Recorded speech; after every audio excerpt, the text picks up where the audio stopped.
Welcome back to learn with Aman. आज हम start करेंगे अपना अकाउंटिंग का chapter number 3, consignment account. Consignment बेटा क्या चीज है? कंसाइनमेंट हमारे पास एक ऐसा एक्ट है जब जिसमें जो ओनर है वो अपनी चीजें, ओनर, मैन्युफैक्चरर, होलसेलर, कोई भी, वो अपनी गुड्स किसी अपने एजेंट को जाके भेजता है, एजेंट को भेज देता है, चीजें भिजवा देता है, और वो एजेंट एग्री हो जाता है कि वो ओनर के बिहाफ पे उन गुड्स का रिस्क भी लेता है, उन गुड्स को कलेक्ट करता है, स्टोर करता है और उनको सेल आउट भी करता है, और उसके बदले में वो कमीशन ले लेता है। यानी अगर आपने कोई चीज बनाई है, आप वो चीजें खुद नहीं बेच रहे, आपने वो चीजें बना ली, अब आपने वो चीजें जाके अपने वो चीजें हैं वो अपने एजेंट को भिजवा दी, एजेंट जहां पे भी है उस तक चीजें वो भिजवा दी हैं। अब एजेंट की जिम्मेदारी है कि वो उन चीजों को कलेक्ट करे, वहां उन चीजों को स्टोर करे, उन चीजों को आगे से बेचे, और उधर उन्हीं जो बेची हुई चीजें उसमें से आपको भी प्रॉफिट कमा कर दे और अपना भी कमीशन उसमें से निकाल ले। तो इस चीज को बोलते हैं कंसाइनमेंट। आगे जी कंसाइनर है। कंसाइनर क्या चीज है? तो वो मैन्युफैक्चरर या होलसेलर जो अपनी चीजें भेजता है अपने एजेंट को, किस चीज के लिए? सेल पर्पस के लिए। एजेंट को भेजता है ताकि वो चीजें बेच सके और प्रॉफिट अर्न हो सके, तो उसको, उस आदमी को बोलते हैं कंसाइनर।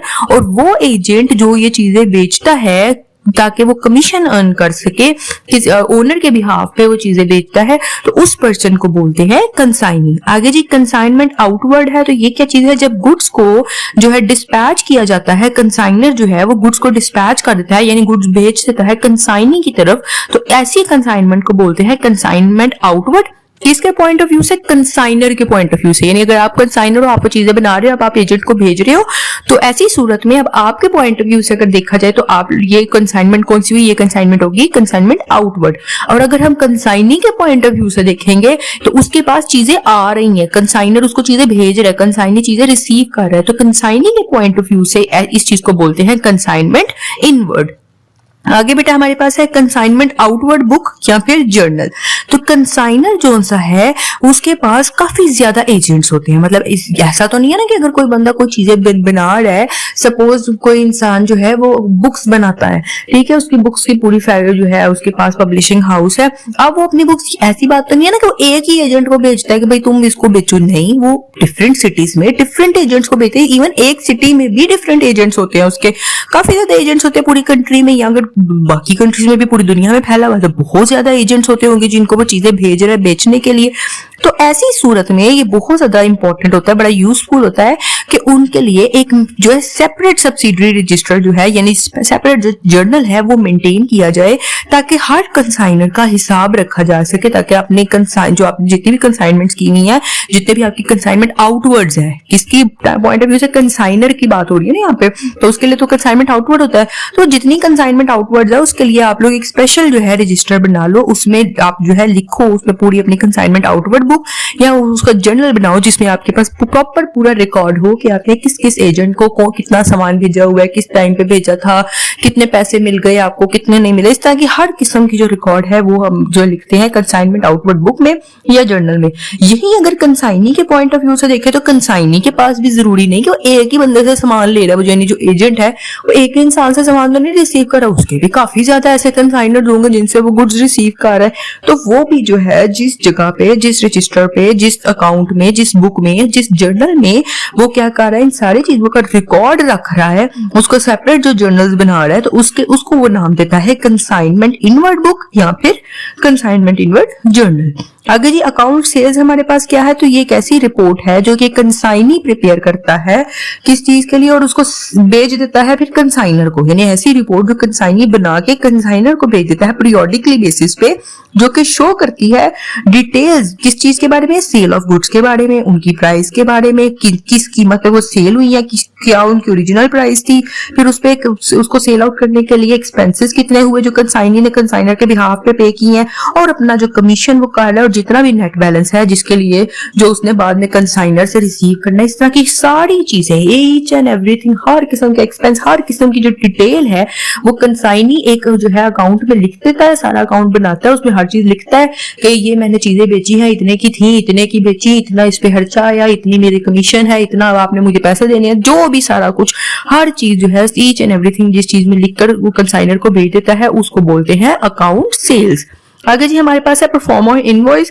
तो ये हमारे पास क्या है, ये एक ऐसा फॉरवर्डिंग लेटर है जो कि कंसाइनर अपने कंसाइनी को भेजता है किस चीज के साथ, उनकी गुड्स जो है along with the goods containing particulars, यानी उसके साथ अपनी गुड्स के साथ जिसमें हर किस्म की सारी पर्टिकुलर जैसे कि नाम हो गया, नंबर हो गया, प्राइस हो गया, यानी जिस तरह आप एक रिसीट कह लें इसको, जो कंसाइनर है वो अपने कंसाइनी को गुड्स के साथ ये परफॉर्मा इनवॉइस भेजता है जिसमें गुड्स की हर डिटेल लिखी होती है। यानी एक हिसाब से वैसे उसने वो पेपर पे वो लिखकर भेज दिया कि भाई ये मैंने तुम्हें चीजें बेची हैं, इतनी चीजें, इतनी आइटम्स मैंने भेजी है, इतनी किस्मों की है, इतनी इनकी प्राइस है, ये इनके कलर्स है, हर चीज जो डिटेल जब कंसाइनर जो है गुड्स के साथ लिख के कंसाइनी को भेजता है तो उसको बोलते हैं परफॉर्मा इनवॉइस। फिर उसके बाद ये कमीशन है, तो कमीशन ये वही वाली अमाउंट है जो कि कंसाइनी जो है जिसके लिए कंसाइनी इतना काम करता है अपने वो वाले पैसे कमाने के लिए, जो कि कंसाइनी कंसाइनर से रिसीव करता है जिस अपनी उसकी चीजें बेचने के बिहाफ पे। आगे जी डेल क्रेडिट कमीशन क्या है, वो एक्स्ट्रा कमीशन जो कि कंसाइनी को पे किया जाता है अगर जो लॉस है बैड डेट्स पे वो खुद वो कंसाइनी बॉन्ड करे। यानी अब हमें पता है जब हम चीजें बेच रहे हैं जाहिर है हर सारी कैश सेल्स तो नहीं हो रही, कुछ क्रेडिट सेल्स भी होंगी, और जहां क्रेडिट सेल्स की बारी आ जाएगी वहां बैड डेट्स के भी चांसेस हो जाएंगे, डाउटफुल डेट्स भी आ जाएंगे, बैड डेट्स भी आ जाएंगे। अब अगर तो आपका कंसाइनी पहले ही जिम्मेदारी ले रहा है कि भाई अगर बैड डेट्स हो गई, यानी कुछ ऐसी जो चीजें जो आपने क्रेडिट पे बेची थी, उधार पे बेची थी, और उन पे अगर कोई ऐसी भी बंदे अंदर से निकले जिन्होंने जो उनके पैसे देंगे ही नहीं वापस, जिन्होंने पैसे नहीं दिए, यानी बैड डेट्स हो गए आपके, अगर बैड डेट्स हुए तो कंसाइनी कहता है कि भाई ये मैं खुद जिम्मेदारी लूंगा इसके, मैं वो चीजें क्रेडिट पे बेच रहा हूँ, मेरी जिम्मेदारी।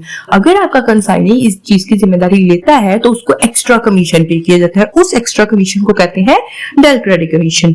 अगर जी हमारे पास है अबनॉर्मल लॉस ऑफ स्टॉक, दो किस्म के लॉस है। पहला जी अबनॉर्मल लॉस, कोई भी ऐसा लॉस जो कि हमारे पास अकर होता है किसकी वजह से, फायर की वजह से, किसी एक्सीडेंट की वजह से, कोई चोरी हो गया उसकी वजह से, कोई वैसे लापरवाही होगी, कोई शॉर्ट सर्किट होगी, इस टाइप की कोई चीज, उस लॉस को बोलते हैं अबनॉर्मल लॉस ऑफ स्टॉक। ये जैसे हमने इससे पहले भी अपनी फर्स्ट ईयर की अकाउंटिंग में भी नॉर्मल लॉस और अबनॉर्मल लॉस किया था, पढ़ा था, सेम ये वही चीज है, बस आज स्टॉक का नाम लगा दिया। तो वो सारे अबनॉर्मल लॉसेस जो नॉर्मली नहीं होते, जो आपकी लापरवाहियों की वजह से हो जाते हैं, यानी आग लग गई, जाहिर है आपने लापरवाही की है तो लग गया ना, अगर आपने पहले ही कुछ ना कुछ प्रिकॉशंस लिए होते, पहली सारी चीज सही से की होती, आग ना लगती। चोरी भी हुई, आपने सिक्योरिटी का सही इंतजाम नहीं किया तो चोरी हुई है ना, सही कर लेते तो ना होती। तो ये सारी चीजें होती है हमारे पास अब नॉर्मल लॉस ऑफ स्टॉक। और ये जो इसमें जो है इस लॉस को कंसाइनमेंट जो प्रॉफिट में इस लॉस की यानी वजह से due to this loss consignment profit is not reduce, जो कंसाइनमेंट का जो प्रॉफिट है उसको रिड्यूस नहीं होता। उसके बाद ही हमारे पास नॉर्मल लॉस ऑफ स्टॉक क्या है, ऐसा लॉस जो है जो कि हमारे पास अकर होता है नेचुरल कॉजेस की वजह से, यानी अब नॉर्मल कोई लीकेज हो गई, कोई लॉस हो गया हमारे पास वेट में due to nature of the goods, यानी कुछ ऐसी गुड्स होती है जिनका जो है पड़े पड़े भी उनका जो है उनका वेट थोड़ा कम हो जाता है। जिस तरह अगर लीक भी होगी ये चीज तो वो उसका भी वेट थोड़ा सा कम हो जाएगा। या जैसे हमने इससे पहले कोल की एग्जांपल ली थी तो वो भी यही चीज है कि कोयला क्या फिर आपने एक जगह ढेर लगाया हुआ तो वो बड़े बड़े कुछ कोयले जो है जमीन के साथ ही लग जाएंगे, या ऐसे अगर आप रेत की ट्रॉलियां भर के लेकर जा रहे हो तो रास्ते में जाते हुए भी कितनी रेत उड़ जाएगी। तो ये इस तरीके से ये छोटे मोटे जो है जब कमी आ जाती है इसको बोलते हैं जी नॉर्मल लॉस। देन उसके बाद हमारे पास है जी ओवर राइडिंग कमीशन। तो ये क्या है, एक ऐसी किस्म का कमीशन है जो कि कंसाइनर ग्रांट करता है कंसाइनी को उस सूरत में जब कंसाइनर चाहे कि भाई मेरा जो एजेंट है, मेरा जो कंसाइनी है वो ज्यादा अच्छे से काम करे, फटाफट मेरी चीजें बेचे, ज्यादा मेहनत करे। तो जब भी आपको पता है जब भी हमने अपने अंडर लोगों से कोई काम करवाना होता है तो कोई भी इंसान फ्री में तो काम करता ही नहीं, उसको हमें थोड़े से ज्यादा पैसे देने पड़ते हैं। अभी हमने कोई काम जल्दी करवाना हो, हम चाहते हो कोई हमारे जो एम्प्लॉइज है वो जो है ज्यादा मेहनत से काम करे, ऐसा कुछ भी करे, तो उनकी हम क्या करते हैं, उनकी सैलरी बढ़ा दी जाती है, बोनस मिलता है, उन्हें कमीशन दिया जाता है, इस तरह की चीजें। तो जब भी कंसाइनमेंट में भी कंसाइनर अगर चाहे कि मेरा कंसाइनी ज्यादा जो है वो हार्ड वर्क करे और जो है मेरी कोई मैंने नई चीज इंट्रोड्यूस करवाई है उसको मार्केट में लेके आए, उसकी एडवर्टीजमेंट अच्छे से करे, ज्यादा मेरी जो है सेल को ऊपर लेकर जाए, ऐसी सूरत में उसको ज्यादा कमीशन दिया जाता है ताकि वो अच्छे से काम करे। तो ऐसे कमीशन को बोलते हैं ओवरराइडिंग कमीशन। देन उसके बाद हमारे पास है जी कंसाइनमेंट अकाउंट। तो ये हमारे पास जो है कंसाइनमेंट अकाउंट वो बाय नेचर हमारा एक प्रॉफिट एंड लॉस अकाउंट है। जैसे हमारा प्रॉफिट एंड लॉस अकाउंट था वैसे ही हमारा कंसाइनमेंट अकाउंट भी होता है, जिसमें जितने भी एक्सपेंसेस जो होते हैं कंसाइनमेंट के रिलेटेड जो है वो डेबिट साइड पे लिखे जाते हैं और रेवेन्यूज होते हैं उनको हम लिखते हैं अपने क्रेडिट साइड पे। तो डिफरेंस होता है टू साइड्स का उसको हम बोल देते हैं प्रॉफिट और लॉस ऑन कंसाइनमेंट। आगे जी हमारे पास डायरेक्ट एक्सपेंसेस एंड कंसाइनमेंट में तो expenses incurred before reaching the goods in the godown of the consignee, वो सारे एक्सपेंसेस जो गोडाउन में पहुंचने से पहले पहले जो है चीजों पे हो जाए, जैसे कि हमारे पास कैरेज हो गया, फ्रेट हो गया, इस तरीके के एक्सपेंसेस जो डायरेक्टली जो है हमारी चीजों पे आते हैं। तो ये सारे एक्सपेंसेस जो स्पेशली जिनकी जो है अभी हमने चीजें गोडाउन तक नहीं पहुंचाई, अभी कंसाइनमेंट से कंसाइनमेंट रस्ते में ही यानी पहुंचने से पहले पहले तक जितने भी एक्सपेंस हो गए वो हो गए डायरेक्ट एक्सपेंसेस। और अगर हम बात करें इनडायरेक्ट एक्सपेंसेस की तो वो एक्सपेंसेस जो गोडाउन में पहुंचने के बाद हम अक्कर होते हैं, यानी गोडाउन रेंट हो गया, सेल्समैन की सैलरी होगी, इस तरह के एक्सपेंसेस जो गोडाउन में पहुंचने के बाद जो है वाकई आते हैं, वकूफ होते हैं, वकूफ पजीर होते हैं, ये जो अक्कर होते हैं उनको बोलते हैं इनडायरेक्ट एक्सपेंसेस। ये थे जी हमारे कंसाइनमेंट अकाउंट की डेफिनेशंस। अब आते हैं इसकी प्रॉब्लम की तरफ। तो ये है बेटा हमारे पास हमारी अकाउंटिंग प्रॉब्लम। यहाँ पे हमारे पास क्या चीज है कि 1 सितंबर 2022 को कासिम ने लाहौर से 500 केसेस जो है वो भेजी है।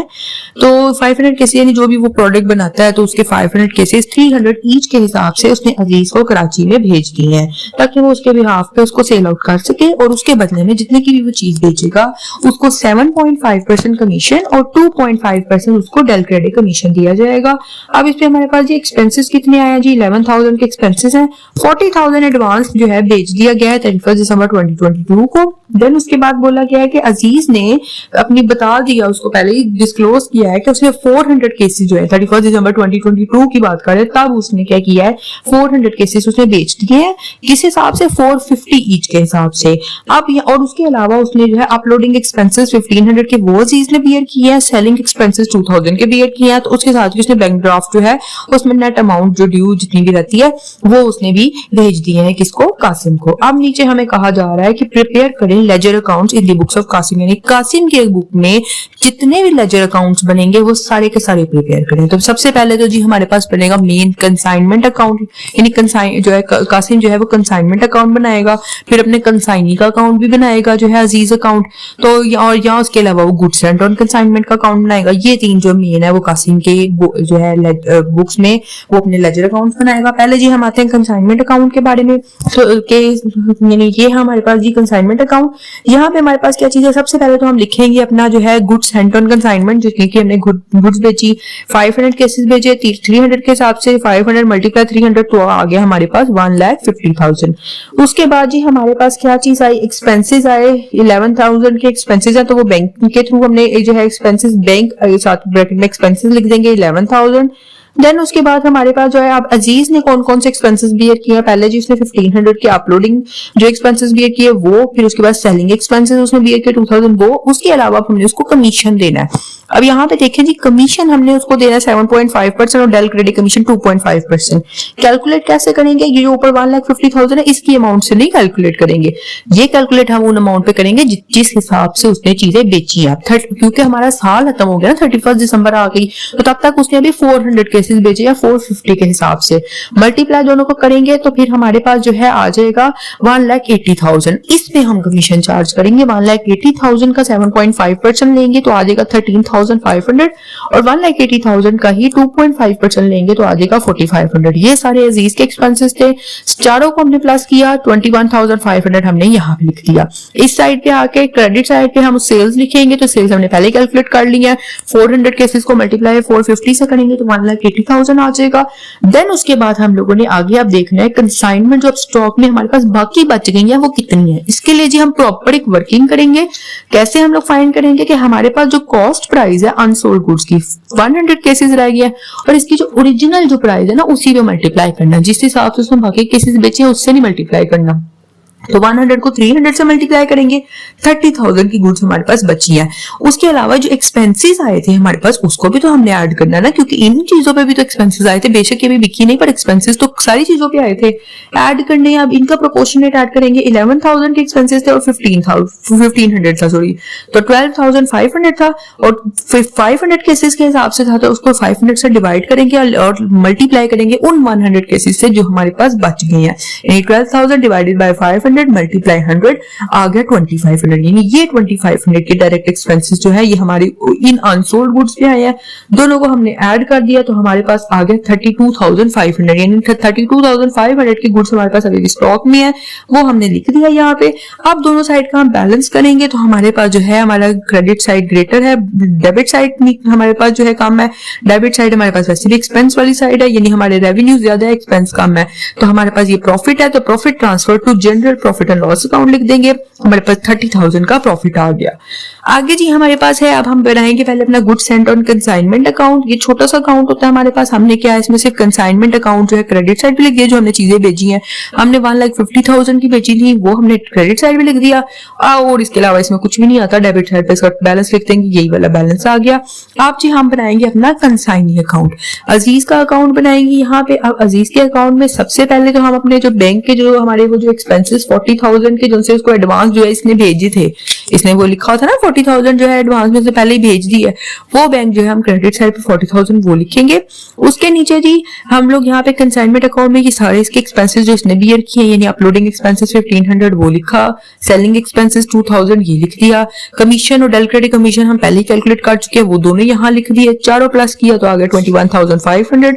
डेबिट साइड में जाके हम सिर्फ लिखेंगे कि इसने सेल्स कितने की है, 1,80,000 की सेल्स की है, तो बस जी। इसके अलावा जो बाकी एक्सपेंसेस थे, क्योंकि वो उसका अजीज से कोई ताल्लुक नहीं था, वो उसकी कंसाइनर के अपने एक्सपेंसेस थे, वो नहीं हमने यहाँ पे लिखने, तो यहाँ पे ये इतना लिखा। दोनों साइड को हमने बैलेंस किया, हमारे यहाँ पे क्रेडिट साइड पे आ रहा है, हमारा बैंक में हम लोग लिए बैंक बैलेंसिंग फिगर फिर, और वो आ गया हमारे पास 1,18,500। बस जी यहाँ तक कि हमारा ये थे हमारे वो नेसेसरी जो हमारे लेजर अकाउंट्स जो हमें बनाने चाहिए थे हमने जो कासिम अपने जो है अकाउंट्स पे अपनी बुक्स में बनाएगा।